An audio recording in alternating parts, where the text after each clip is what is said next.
नमस्कार, आप देख रहे हैं उत्तराखंड का महासंग्राम और मैं हूं आपके साथ चंद्रशेखर त्रिशूल। उत्तराखंड में लोकसभा की 5 सीटों पर प्रचंड जीत को लेकर उत्तराखंड बीजेपी 70 विधानसभा सीटों पर चुनावी रणनीति बनाने जा रही है। चंपावत उपचुनाव जीतने के बाद बीजेपी लोकसभा और हरिद्वार में त्रिस्तरीय चुनाव में भी चंपावत उपचुनाव की तरह ही तैयारी में जुट गई है। दरअसल चंपावत उपचुनाव में बीजेपी ने कमाल करके दिखाया था। यहां सीएम धामी ने 93% वोट हासिल किए थे। चंपावत उपचुनाव में पन्ना प्रमुखों के जरिए बीजेपी ने एक वोट हासिल किया था। इस बारे में महेंद्र भट्ट का कहना है कि पार्टी अब चंपावत फार्मूले के तहत विधानसभा क्षेत्रों के लिए खास रणनीति बनाने जा रही है, जिससे विपक्षी दल चित्त हो जाएंगे। बता दें कि प्रदेश बीजेपी की कमान हाथों में आने के बाद से बीजेपी प्रदेश अध्यक्ष महेंद्र भट्ट की सबसे पहली परीक्षा हरिद्वार जिले में त्रिस्तरीय पंचायत चुनाव की है।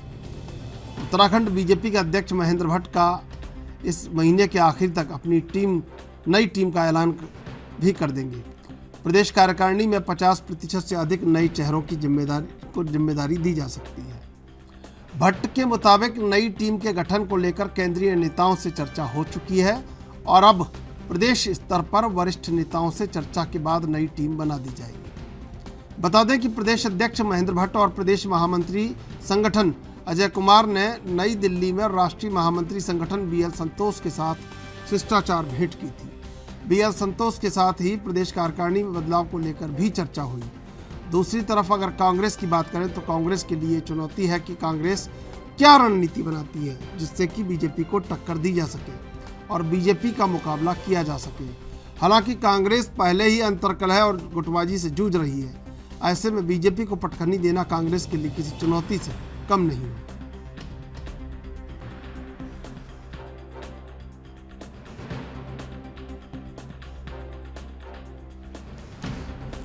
तो उत्तराखंड में लगातार अब नए अध्यक्ष की नियुक्ति के बाद चंपावत फार्मूले की बात, पन्ना प्रमुखों की तैनाती को लेकर संगठन चाक चौबंद। आने वाले समय में पन्ना प्रमुखों की और तैनाती हो सकती है और बड़ा फार्मूला बीजेपी 70 विधानसभा सीटों पर चुनावी रणनीति बनाने जा रही है।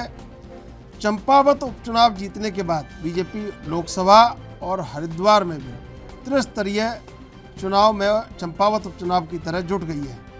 दरअसल चंपावत उपचुनाव में बीजेपी ने कमाल करके दिखाया था। यहाँ सीएम धामी ने 93% वोट प्राप्त किए थे। अब ऐसे में क्या वाकई में बीजेपी को कहीं लगने लगा है कि पन्ना प्रमुखों के जरिए एक वोट को हासिल किया जा सकता है और एक कीर्तिमान उत्तराखंड का इस बार स्थापित किया जा सकता है।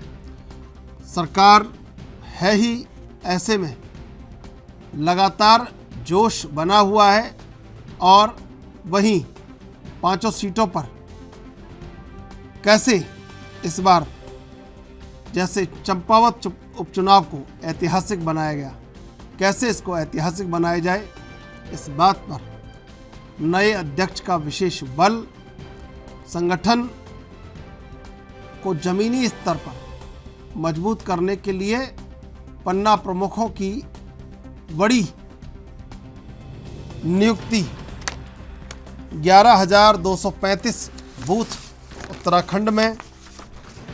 और अब पहले भी ये बात लगातार चलती रही कि पन्ना प्रमुखों की नियुक्ति वहाँ पर कहीं ना कहीं संगठन को और ज़्यादा कामयाब बनाने में सफल हो सकती है। ऐसे में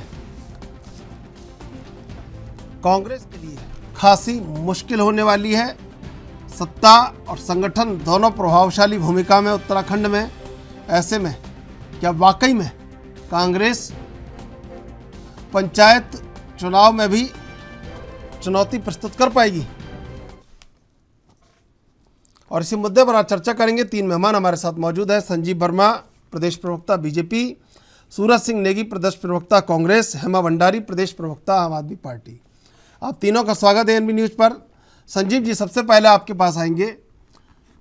संजीव जी, लगातार उत्साह का संचार बना हुआ है पार्टी ने विधानसभा चुनाव में सरकार बनाई और उसके बाद चंपावत में जो हुआ 93% वोट, पन्ना प्रमुखों की नियुक्ति के बाद जो पन्ना प्रमुखों का एक फार्मूला था वो पूरी तरह पास हुआ। तो क्या लग रहा है कि अब 5 लोकसभा की सीटों के लिए और 70 विधानसभाओं में पूरे एक एक जगह एक एक वोट के लिए पन्ना प्रमुखों की नियुक्ति की जानी है, तो क्या वाकई में आप एक उत्तराखंड को ऐतिहासिक कीर्तिमान की ओर ले जा रहे हैं चुनाव के लिए? भारतीय जनता पार्टी के प्रति पूरी जनता का इस समय एक जबरदस्त एक उत्साह और एक ऊर्जा का वातावरण है। हमारा पूरा कार्यकर्ता एक जबरदस्त उत्साह के साथ काम कर रहे हैं और जिस तरह से अभी चंपावत के उपचुनाव में माननीय मुख्यमंत्री श्री पुष्कर सिंह धामी जी को 93.25% का एक विशाल वोट बनाकर प्राप्त कर जो उन्होंने उत्तराखंड में एक इतिहास रचा, उस इतिहास की हम आने वाले जो भी हमारे चुनाव हैं उनमें हम पुनरावृत्ति करेंगे। और जिस प्रकार से कांग्रेस को मात्र 5% वोट प्राप्त कर संतोष करना पड़ा और कांग्रेस की जमानत जब्त हुई और कांग्रेस के अंदर जो इस समय एक नकारात्मक भाव है, इस समय पूरी तरह टूटी बिखरी हुई कांग्रेस है। मैं सोचता हूँ उन सब चीजों का भी खामियाजा कांग्रेस पार्टी को लगातार आने वाले चाहे हरिद्वार के त्रिस्तरीय स्तरीय चुनाव हो, चाहे हमारे नगर निगमों के, नगर पालिकाओं के और नगर पंचायतों के आगामी जितने भी चुनाव हैं उनमें उनको इस बात का खामियाजा उठाना पड़ेगा। और जो आने वाला 2024 का हमारा लोकसभा का चुनाव है उसमें भी हम इसी प्रकार से एक चंपावत का जो हम लोगों ने इतिहास कायम किया है, हम उसको उस इतिहास को दोबारा से दोहराने का काम भारतीय जनता पार्टी करेगी। जिस प्रकार से भारतीय जनता पार्टी ने चंपावत के चुनाव में पन्ना प्रमुखों से लेकर बूथ स्तर पर जो बूथ कमेटियों का हम लोगों ने एक तरह से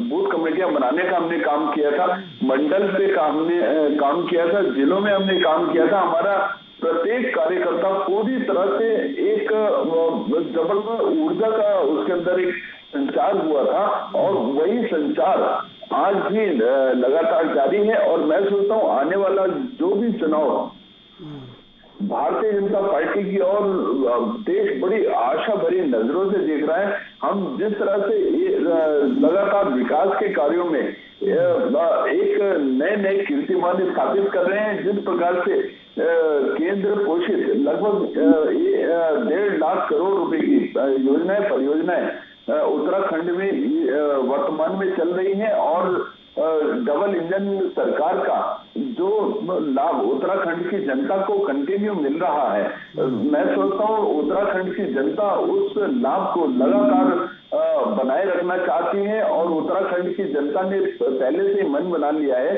कि आने वाले जितने भी चुनाव हैं उनमें सभी में 2022 का जो कीर्तिमान हम लोगों ने स्थापित किया है, भारतीय जनता पार्टी ने स्थापित किया है। और माननीय मुख्यमंत्री श्री पुष्कर सिंह धामी जी के कुशल नेतृत्व में और हमारे नवनियुक्त प्रदेश अध्यक्ष श्रीमान महेंद्र भट्ट जी के जो एक कुशल नेतृत्व में संगठन और सरकार का जो एक मिलकर जो एक सामंजस्य के साथ जो हम लोग काम कर रहे हैं, उस सभी का लाभ आने वाले जितने भी चुनाव हैं उनमें भारतीय जनता पार्टी को मिलने जा रहा है। और भारतीय जनता पार्टी एक जबरदस्त कीर्तिमान पुनः स्थापित करने जा रही है।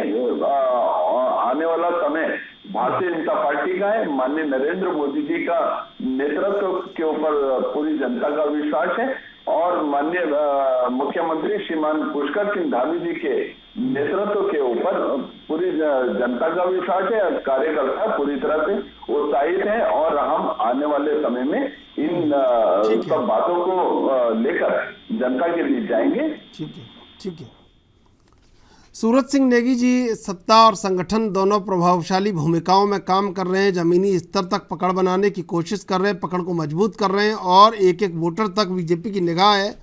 कैसे कैसे इसका सामना करेंगे, क्योंकि विधानसभा चुनाव में भी वही कमी देखने को मिली और उसके बाद लगातार उपचुनाव में भी वही देखने को मिला और अब ऐसे में पंचायत चुनाव है आगामी हरिद्वार में।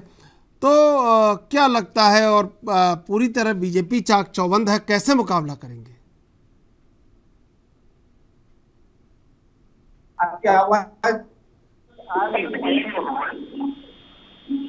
सूरज सिंह जी, आवाज सुनाई दे रही है आपको मेरी? सूरज सिंह जी, बीजेपी पूरी तरह चाक चौबंद है, जमीनी स्तर पर अपनी पकड़ को और मजबूत और मजबूत और मजबूत करना चाहती है और लगातार कर रही है। हर एक चुनाव पर पूरी तरह फोकस है। ऐसे में आपसे जो भूल विधानसभा चुनाव में हुई, उसके बाद चंपावत में हुई, क्या लगता है आपको कि आगे बीजेपी का सामना कैसे करेंगे? देखिए चंद्रशेखर जी, 2022 का जो राज्य विधानसभा का चुनाव है, भारतीय जनता पार्टी विकास के नाम पर चुनाव नहीं लड़ी। वो चुनाव सांप्रदायिक आधार पर लड़ी है और पूरे प्रदेश में इन लोगों ने एक ऐसा वातावरण तैयार करने की कोशिश की, लोगों के अंदर डर और नफरत पैदा करने की कोशिश की जी। और एक ऐसा मुद्दा जो कहीं था नहीं, जो कांग्रेस पार्टी का आधिकारिक मुद्दा नहीं था, उसको कांग्रेस पार्टी का आधिकारिक मुद्दा बना करके और कांग्रेस के घोषणा पत्र में सम्मिलित करवा करके इनके बयानों से, इनके चाहे उत्तर प्रदेश के मुख्यमंत्री हों, चाहे आसाम के मुख्यमंत्री हों, चाहे देश के गृह मंत्री हों, चाहे देश के प्रधानमंत्री हों, इस प्रकार उन्होंने झूठ बोल बोल करके लोगों को गुमराह करने का काम किया। इस वजह से ये सत्ता में आए हैं। और जहां तक बात अब पंचायत चुनाव की है या लोकसभा चुनाव की है, देश की जनता इनको समझ रही है, धीरे धीरे लोगों की समझ में आ रहा है कि महंगाई चरम पर है, महंगाई को रोकने के लिए ये सरकार कुछ नहीं कर पा रही है, रुपया दिन प्रतिदिन जो है पतला होता जा रहा है डॉलर के मुकाबले। 2014 में जो रुपया 60 रुपए था, आज वो जो है 80 के पार हो गया है। नौजवानों के साथ ये सरकार जो है धोखा कर रही है और सेना में अग्निपथ योजना के माध्यम से लोगों को गुमराह करने का काम कर रही है। अब आप देखिए कि सेना जो है नाम, नमक और निशान, इन 3 सिद्धांतों पर जो है, इन 3 पहचानों पर काम करती है और वहां भी आप 4 साल के लिए सैनिकों की भर्ती करेंगे। तो आप ये बताइए कि 4 साल में जो युवा रिटायर होगा वो कितना उसको आत्मसात कर पाएगा, कितनी जिम्मेदारी के साथ वो काम कर पाएगा, क्योंकि उसको भर्ती होने के दिन ही पता होगा कि चुनावी रणनीति है क्या आपकी? मुझे जो है 4 साल बाद घर जाना है। आपकी यही चुनावी रणनीति है क्या? साथ में भी देश की, अरे भाई, यही चुनावी रणनीति है क्या सूरज जी? यही चुनावी रणनीति है क्या? मैं रणनीति, चुनाव की रणनीति पूछ रहा हूँ आपकी आगे की, आप ये बताने लगे तमाम बातें। भाई चंद्रशेखर जी, मैं आ रहा हूँ, अपनी बात पे भी आ रहा हूँ, इसमें आ रहा हूँ, पंचायत की बात पे भी आ रहा हूँ। ये तमाम जो मैंने कहा, देश के जो तमाम ज्वलंत मुद्दे हैं, प्रदेश के ज्वलंत मुद्दे हैं, वो प्रदेशवासियों के सामने हैं। और जब हरिद्वार चुनाव की बात करें तो हरिद्वार चुनाव में मनमाना परिसीमन और मनमाना आरक्षण, अपने लोगों को फायदा पहुंचाने के लिए सत्ता का दुरुपयोग, ये किस तरीके से कर रहे हैं?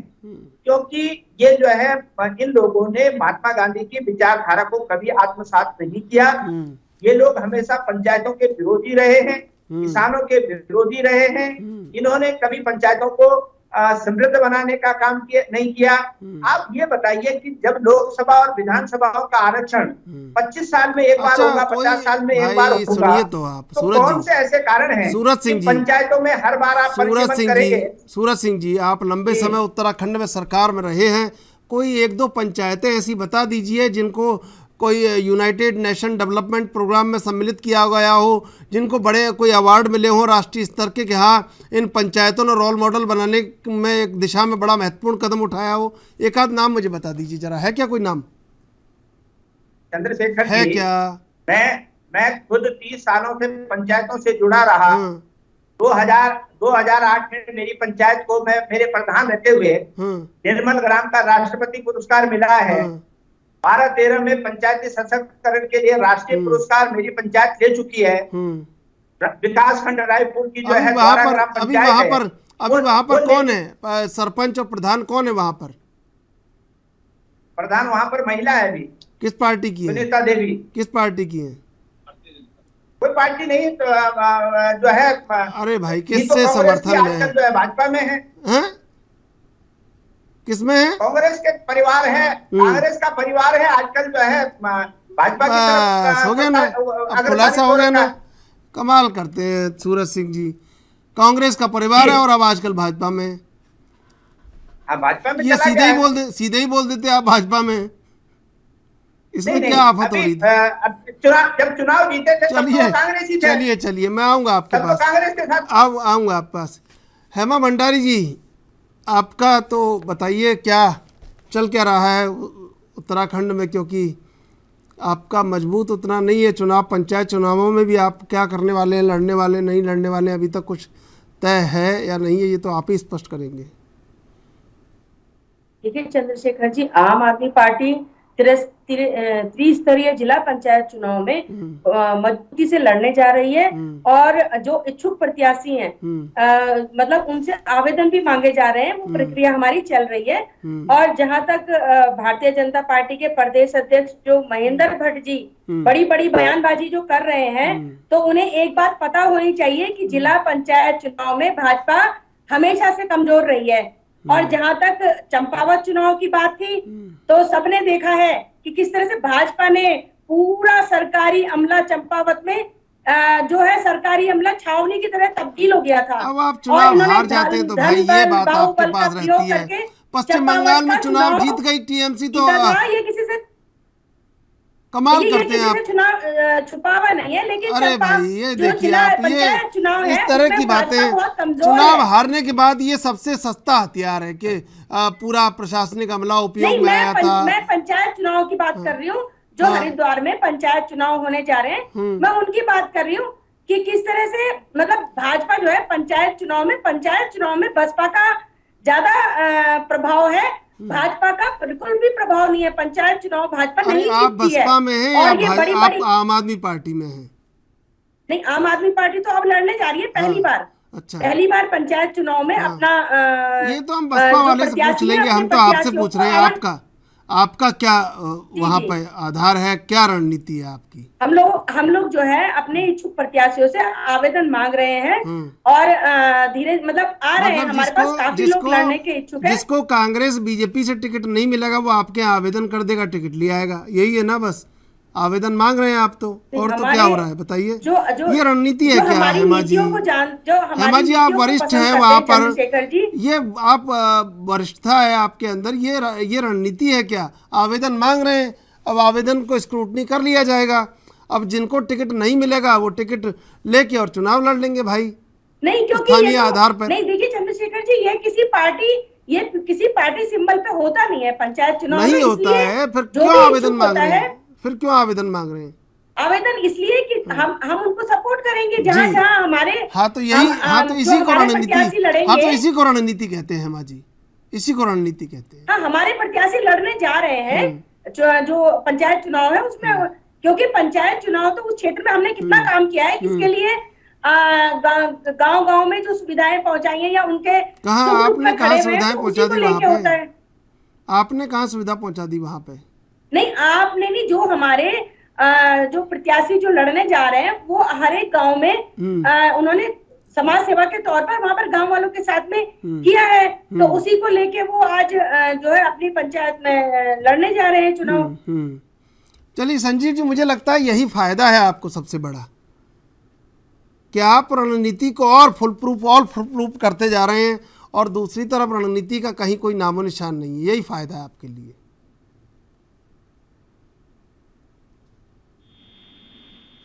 संजीव जी, आवाज मिल रही है आपको मेरी? संजीव जी, आवाज मिल रही है आपको मेरी? चलिए मैं आऊंगा। सूरज सिंह जी, क्या वाकई में रणनीति का ठोस होना, मजबूत होना और बीजेपी से ये सीखने की आवश्यकता नहीं है कि रणनीति जिस तरह बीजेपी बनाती है एक एक चुनाव को लेकर, क्या नहीं होना चाहिए मजबूती से? लेकिन वो मजबूती आपकी तरफ से कहीं भी नजर नहीं आती है। नहीं, और जब भी चुनाव आते हैं उससे पहले तमाम तरह की दुश्वारियां हो जाती हैं। ऐसा है चंद्रशेखर जी, हर पार्टी चुनाव जो है बड़ी शिद्दत के साथ में लड़ती है, और कांग्रेस पार्टी जो है पंचायतों का चुनाव हो चाहे प्रदेश का चुनाव हो, हम लोग पूरी शिद्दत के साथ चुनाव लड़ते हैं, पूरी तैयारी करते हैं। परंतु हमारा कहना इस बात का है कि भारतीय जनता पार्टी के एक पूर्व मंत्री ये घोषणा करते हैं कि मैं जिला पंचायत अध्यक्ष का चुनाव लड़ूंगा। तो आप ये बताइए, जब त्रिस्तरीय पंचायत राज व्यवस्था है और आरक्षण का चक्रानुक्रम है, तो आप ये बताइए कि कोई व्यक्ति आरक्षण डिक्लेयर होने से पहले ये कैसे कह सकता है कि मैं फलाना चुनाव लड़ूंगा? तो कहीं ना कहीं सरकार की मिली भगत है। सरकार, मैंने पहले भी जो विषय पर मैं आया था कि मनमाना परिसीमन करेंगे, मनमाना आरक्षण करेंगे और अपने लोगों को फायदा पहुंचाने के लिए सरकारी तंत्र का दुरुपयोग करेंगे। यही इनकी जो है तैयारियां होती हैं, बाकी इनकी कोई तैयारी ऐसी नहीं दिख रही है। तो ये आप पंचायतों को मजाक मत बनाइए। आप कम से कम जो है लोकसभा और विधानसभाओं का जब 25 साल में परिसीमन होता है, तो हर 5 साल में पंचायतों का परिसीमन करने की आपको क्या आवश्यकता पड़ती है? हर बार क्यों आप आरक्षण को जो है चेंज करते हैं? तो ये जो मनमानी है सरकार की, इस मनमानी पर जो है रोक लगाई जानी चाहिए और सरकार को निष्पक्ष चुनाव कराना चाहिए। ये मनमाना आरक्षण, मनमाना परिसीमन, ये जो है हमारी पंचायतों के लिए और लोकतंत्र के लिए खतरा है, क्योंकि अगर हमारी पंचायतें सशक्त होंगी तभी हम जो है देश को सशक्त कर पाएंगे। और पंचायतों का को जो है सशक्त करने की जिम्मेदारी राज्य सरकारों की है। क्या ऐसे कारण है कि 73 और 74वें संविधान संशोधन के तहत जिन 29 विषयों का अधिकार पंचायतों को मिलने चाहिए, या उनमें कितने अधिकार भारतीय जनता पार्टी की सरकार ने जो है पंचायतों को दिए? क्यों नहीं गांव की सरकार को हम सशक्त देखना चाहते हैं? क्यों नहीं हम ब्लॉक की सरकार को सशक्त देखना चाहते हैं? क्यों नहीं हम जिले की सरकार को सशक्त देखना चाहते हैं? तो हम अगर पंचायतों से सशक्तिकरण की बात करते हैं, अगर भारतीय जनता पार्टी पंचायती राज के प्रति ईमानदारी रखती है तो पंचायतों को आज अधिकार देने की आवश्यकता है। पंचायतों में मनमाना आरक्षण थोपने की आवश्यकता नहीं है। पंचायतों में मनमाना परिसीमन करने की आवश्यकता नहीं है। सूरज जी, संजीव जी, क्या आपके लिए यही सबसे बड़ा फायदा है कि विपक्षी पार्टियों के पास रणनीति नहीं है और आपके पास रणनीति है, और दूसरी तरफ आप मनचाहा परिसीमन, जैसा कि कांग्रेस आरोप लगा रही है, मनचाहा परिसीमन और मनचाहा आरक्षण देकर और जीत का रास्ता सुनिश्चित कर लेते हैं? त्रिशूल जी, देखिए, हमारा जो विपक्ष है, बिखरा विपक्ष है, नकारात्मक विपक्ष है, इनके पास ना विकास का कोई एजेंडा है, न विकास का कोई मुद्दा है। विकास इन्होंने कभी किया नहीं, विकास ही देखना चाहते नहीं, विकास इनको दिखाई देता नहीं। जब हम विकास की बात करते हैं तो कहते हैं कहाँ है विकास, तो उस समय इनको दृष्टि दोष हो जाता है। ये बहुत बड़ी विडंबना है। और जिस तरह से अभी आपने मेरे कांग्रेस के मित्र और मेरी बहन, आम आदमी पार्टी की मेरी बहन अपना वक्तव्य रख रही थी, तो आप इनसे रणनीति की बात कर रहे थे और ये लगातार जो एक नेगेटिविटी का, जो नकारात्मक इन लोगों की राजनीति है, उसका पूरा का पूरा एक बखान कर रहे थे कि ये होगा, ये ऐसा हुआ, वैसा हुआ। और कुल मिलाकर कांग्रेस पार्टी के पास बोलने के लिए कुछ नहीं, मुद्दा विहीन पार्टी है इस समय और बिखरी हुई कांग्रेस है। नकारा जिस तरह से आपके हरीश रावत जी ने अभी विगत दिनों एक बड़ा बयान दिया था कि हरिद्वार के तमाम कांग्रेस के नेता, वो उनमें चाहे विधायक का चुनाव लड़े हुए हों। ठीक है, मैं संजीव जी आपका जवाब लूंगा, लेकिन इससे पहले लेंगे एक छोटा सा ब्रेक। ब्रेक के बाद फिर हाजिर होंगे।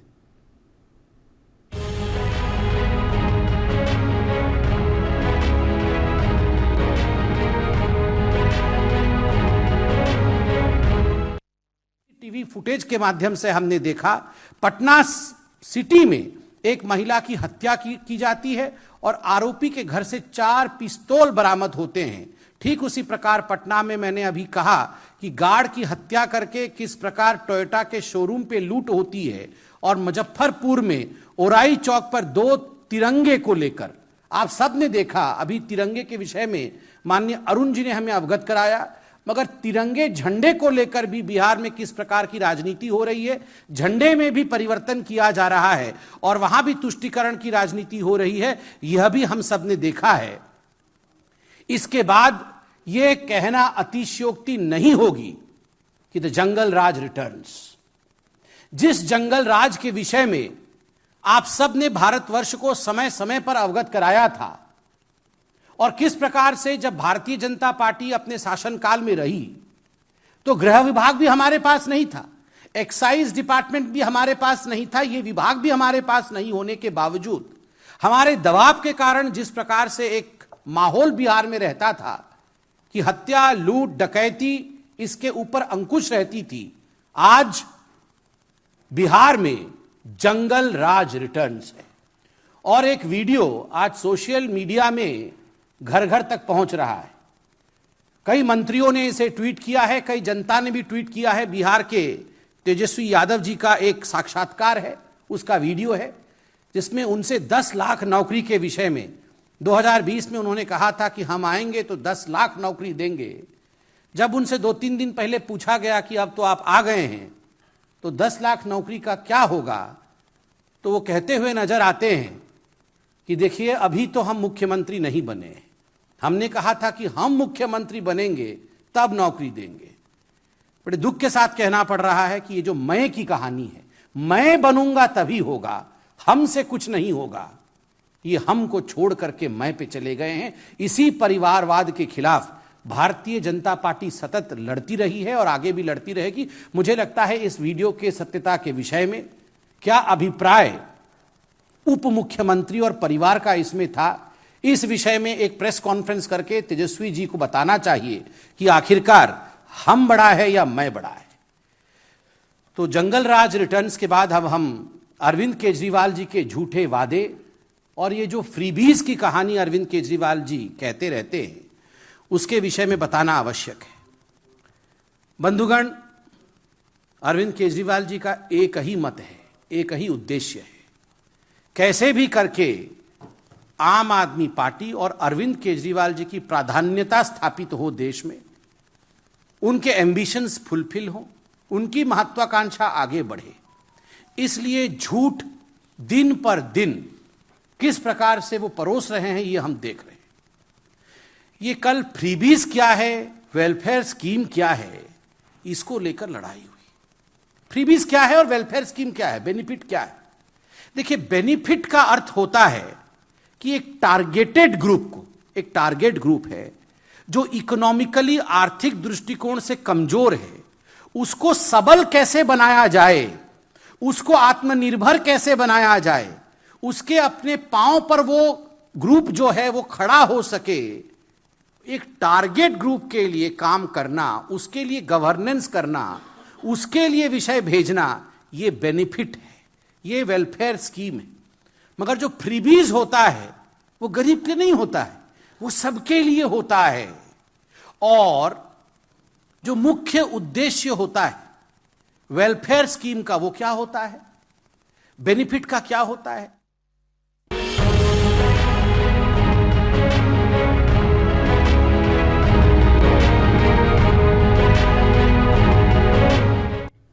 सीधे चलेंगे मेहमानों के पास। संजीव जी, क्या वाकई में ये लड़ाई रणनीति और आरोप के बीच में है? देखिए, अभी जिस प्रकार से मेरे मित्र कांग्रेस प्रवक्ता श्री नेगी जी लगातार कुछ बातें बोल रहे थे जिनका मैं सोचता हूँ इस डिबेट से कोई लेना देना है नहीं। और जिस तरह से तमाम विपक्ष जब जहां ये लोग जीतते हैं वहां सब कुछ ऑल इज वेल होता है, जहां ये लोग लूज करते हैं, जहां ये लोग हारते हैं, तो वहां कभी इन लोगों ने ईवीएम का रोना रो लेना है कि ईवीएम खराब थी, ईवीएम में गड़बड़ी हुई, कभी कह देते हैं कि सत्ता का दुरुपयोग हुआ, कभी कह देते हैं कि सरकार ने धांधली कर दी। मेरे भाई, जहां जीतते हो वहां पे भी यदि आप इस तरह का आरोप लगाएं तो मैं सोचता हूँ कि आपकी बात का लोग विश्वास करेंगे। जहां आप जीते वहां ईवीएम ठीक, जहां आप हारे वहां ईवीएम खराब, जहां आप जीते वहां सत्ता का दुरुपयोग नहीं था, जहां आप हारे वहां सत्ता का दुरुपयोग था।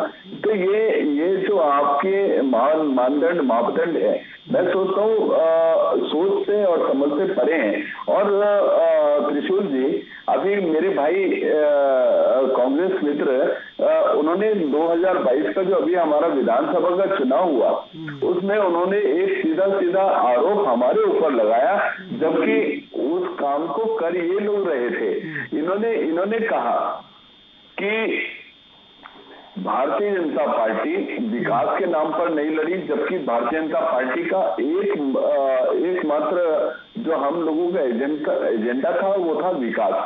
जो हम लोगों ने विकास डिलीवर किया धरातल पर, हम लोग उसको लेकर जनता के बीच गए। जबकि हम लोग डिजिटल यूनिवर्सिटी की बात कर रहे थे और कांग्रेस पार्टी मुस्लिम यूनिवर्सिटी की बात कर रही थी, जुम्मे की नमाज की बात कर रही थी। और तो पूरी तरह से तुष्टीकरण की एक नीति के को एक आधार मान के कांग्रेस पार्टी और बाकी जितने भी दल हैं ये सब तुष्टीकरण की राजनीति के ऊपर चल रहे थे, ताकि और इसी तुष्टीकरण की राजनीति को जनता ने पूरी तरह से नकार दिया। और ग्राफ आपके सामने है, 19 सीटों पर ये लोग सिमट गए और कुछ सीटें तो ऐसी हैं कि जहां पर बुरी तरह से कांग्रेस हारी है। और अभी जो उपचुनाव है, उपचुनाव में आप कांग्रेस का हर्ष देखिएगा, 5%, मात्र 5% वोट लेकर जो अपने आप को 132 साल पुरानी पार्टी का एक बड़ा दम भरती है, वो उस पार्टी को मात्र 5% वोट मिलते हैं, जहां इनके बड़े बड़े नेता हरीश रावत जी, यशपाल आर्य जी, प्रीतम सिंह जी और महाराज जी जो इनके प्रदेश अध्यक्ष हैं, इतने शरीके, ऐसे बड़े बड़े शरीके नेता उस उपचुनाव में मैं सोचता हूँ पहले ही एक बड़ी विजय को ध्यान में रखते हुए कि हमारी और भी ज्यादा किरकिरी होगी, तो वो लोग वहां से पूरी तरह से कन्नी काट लेते हैं। तो मैं सोचता हूँ कांग्रेस के अंदर का जो बिखराव है, कांग्रेस के अंदर का जो गुटबाजी है, उसको भी परिलक्षित ये करता है। और दूसरा एक मैं अभी एक बात आपसे और बोल रहा था, जिस तरह से अभी कुछ ही दिनों पहले हरीश रावत जी ने एक बड़ा बयान दिया कि हरिद्वार के तमाम जो भी पंचायत के और विधायक के सांसदों के चुनाव लड़ चुके ऐसे बड़े नेता वो स्वयं भी कांग्रेस पार्टी को वोट नहीं करते हैं। और यही बड़ा कारण है कि कांग्रेस पार्टी लगातार हारती है। तो मैं सोचता हूँ उन्होंने एक सिरे से पूरी कांग्रेस को के ऊपर प्रश्न चिन्ह लगाने का काम किया। उन्होंने तमाम कार्यकर्ताओं को, तमाम पदाधिकारियों को नकारा, निकृष्ट, निकम्मा और गद्दार की श्रेणी में लाकर खड़ा करने का काम किया। मैं सोचता हूँ ये कांग्रेस का ये जो पुराना चरित्र है और इसी वजह से आने वाला जो चुनाव है उसमें कांग्रेस की गति बद से और ज्यादा बदतर होने वाली है। और जिस त्रिशूल जी एक लाइन और है, त्रिशूल जी जिस तरह से आम आदमी पार्टी अभी 2022 का विधानसभा चुनाव लड़ी, 70 सीटों पर ये लोग चुनाव लड़े और 68 सीटों पर इनकी बुरी तरह से जमानत जब्त हुई। और लगातार पूरे चुनाव भर ये कभी 300 यूनिट फ्री बिजली का झूठी गारंटियां बांट रहे थे, कहीं मुफ्त यात्रा की गारंटियां बांट रहे थे, कहीं फलाना फलाना ढिमकाना, दुनिया भर की इन लोगों ने गारंटियां बांटने का काम किया, लेकिन जनता ने इनको एक्सपोज किया और जनता ने इन लोगों को सिरे से नकारने का काम किया। और जनता ने इनको ये बोल दिया कि ये उत्तराखंड की स्वाभिमानी जनता आपके फ्री के बहकावे में, बहलावे में और भ्रम में आने वाली नहीं है। इसलिए लिहाजा आप बाइजत अपनी फ्री की गारंटियों को अपने पास रखिए, हमको ऐसी गारंटियों की कोई आवश्यकता नहीं है। इस फ्री की गारंटियों को आप दिल्ली में बांटिए और पंजाब में बांटिए। हमको, हमारी उत्तराखंड की जनता स्वाभिमानी जनता है, हमको इस तरह की बातों से कोई लेना देना नहीं। हम आत्मनिर्भर हैं, हम आत्म स्वाभिमानी हैं। और अच्छा संजीव जी, मैं ये कह रहा था आपसे कि आप अखंड अनंत प्रचंड जो तैयारियां करते हैं हर एक चुनाव में, तो आपको क्या लगता है कि विपक्ष को बिल्कुल धराशायी कर देने की स्थिति में कर देना है? अब पंचायत आप पता चल रहा है कि हरिद्वार में जो त्रिस्तरीय पंचायत होना है उसमें आप चंपावत फार्मूला लागू करने वाले हैं और आप बिल्कुल ये चाहते हैं कि एक एक वोट आपको मिले। तो ऐसे में क्या लगता है आपको कि बिल्कुल विपक्ष को धराशायी कर देने का एक रणनीति है ये? त्रिशूल जी देखिए, भारतीय जनता पार्टी चाहे ग्राम प्रधान का चुनाव हो, पंचायत का हो, नगर निगम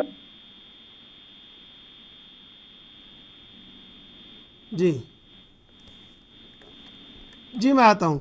सूरज सिंह जी, कैसे चुनौती देंगे? देखिए तो अखंड अनंत प्रचंड चुनाव रणनीति, चुनावी रणनीति, चाहे चुनाव पंचायत का हो चाहे मुख्यमंत्री का हो, सभी चुनावों में रखते हैं। कैसे चुनौती देंगे?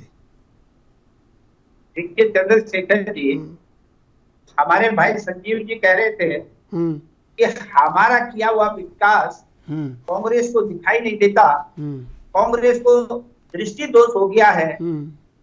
जबकि दृष्टि दोष तो इनकी भारतीय जनता पार्टी के नेताओं को है, जिनको कांग्रेस के शासनकाल के 60 साल का विकास नहीं दिखता है।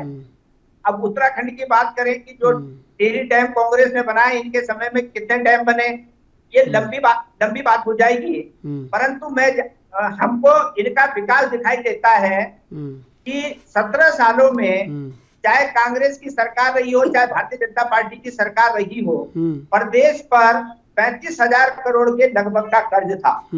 17 से 22 में 5 साल जो भारतीय जनता पार्टी की सरकार रही है, मोदी जी के यशस्वी नेतृत्व में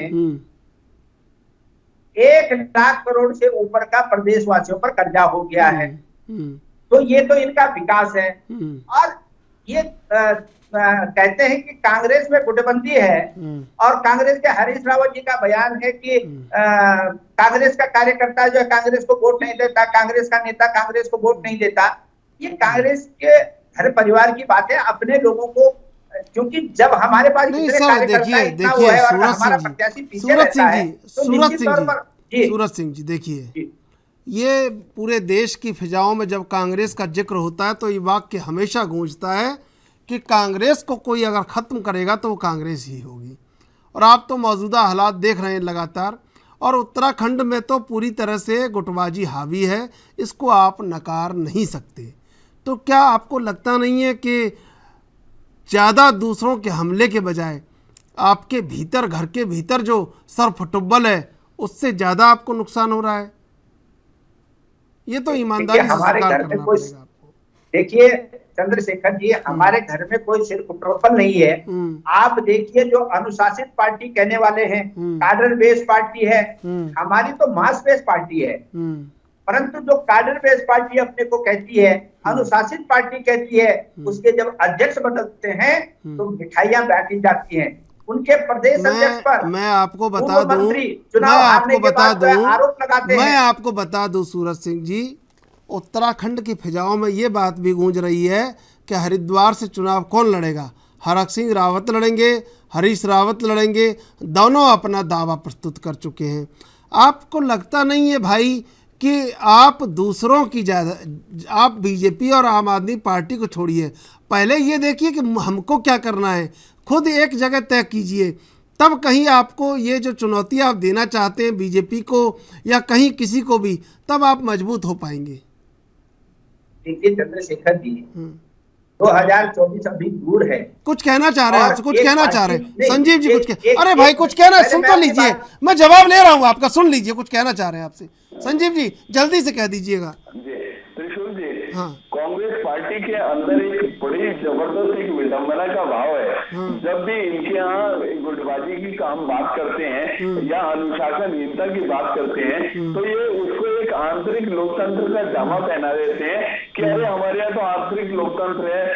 इनके बड़े बड़े नेता मंच के ऊपर एक दूसरे के कपड़े फाड़ देते हैं, एक दूसरे के ऊपर अभद्र टिप्पणियां कर देते हैं, और ये सारी बातों को एक आंतरिक लोकतंत्र का लवादा उड़ाकर उन सारी बातों को एक सिरे से खारिज कर देते हैं। मैं सोचता हूँ ये बड़ा दुर्भाग्यपूर्ण है। अरे सर, ये करण मेहरा भी ये नसीहत दे चुके हैं इन सबको, लेकिन अब पता नहीं इन्हें।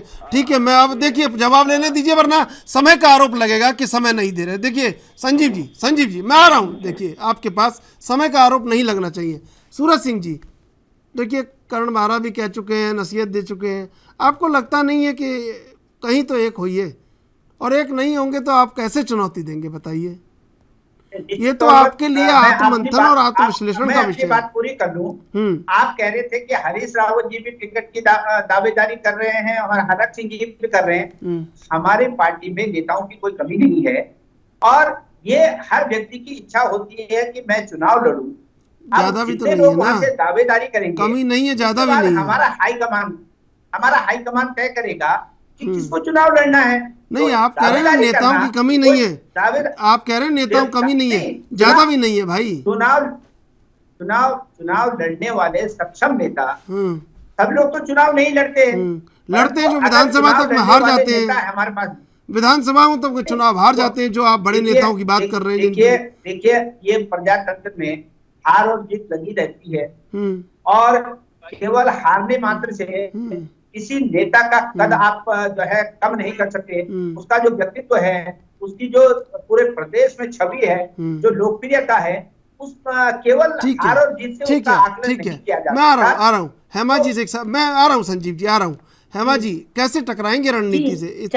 इतनी प्रचंड अखंड अनंत रणनीति से कैसे टकराएंगे भाई, कैसे टकराएंगे? नहीं, देखिए चंद्रशेखर जी, मैं एक बात भाजपा की प्रवक्ता जी से कहना चाहती हूँ कि यहाँ तो ये अब बहुत बड़ी बड़ी बातें तो कर रहे हैं। यहाँ तो त्रिस्तरीय पंचायत चुनाव से पहले गोलियां चल गई, फायरिंग शुरू हो गई है, और जब भाजपा के ही नेता अपने आप को खतरा भाजपा के नेता से बता रहे हैं, अपने जान माल का खतरा बता रहे हैं, तो इस तरह से क्या जिला पंचायत चुनाव में फायरिंग चलनी शुरू हो जाएंगी या सभी के घरों में फायरिंग होंगी?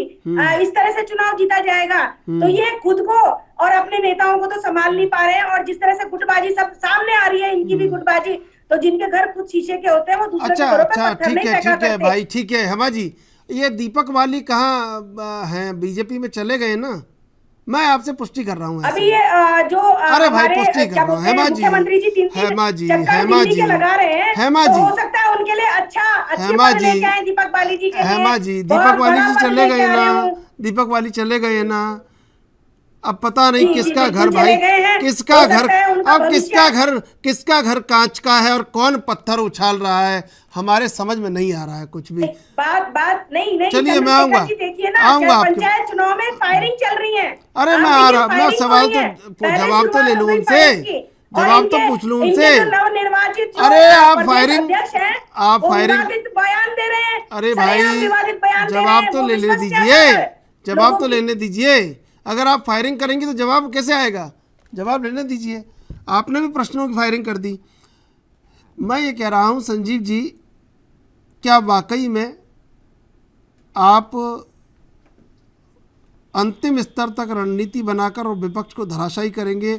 लेकिन विपक्ष कह रहा है परिसीमन कर देते हैं मनचाहा, आरक्षण कर देते हैं मनचाहा, तो क्या लगता है कि पूरी तरह से चुनाव पर हावी होना है, हर एक चुनाव पर?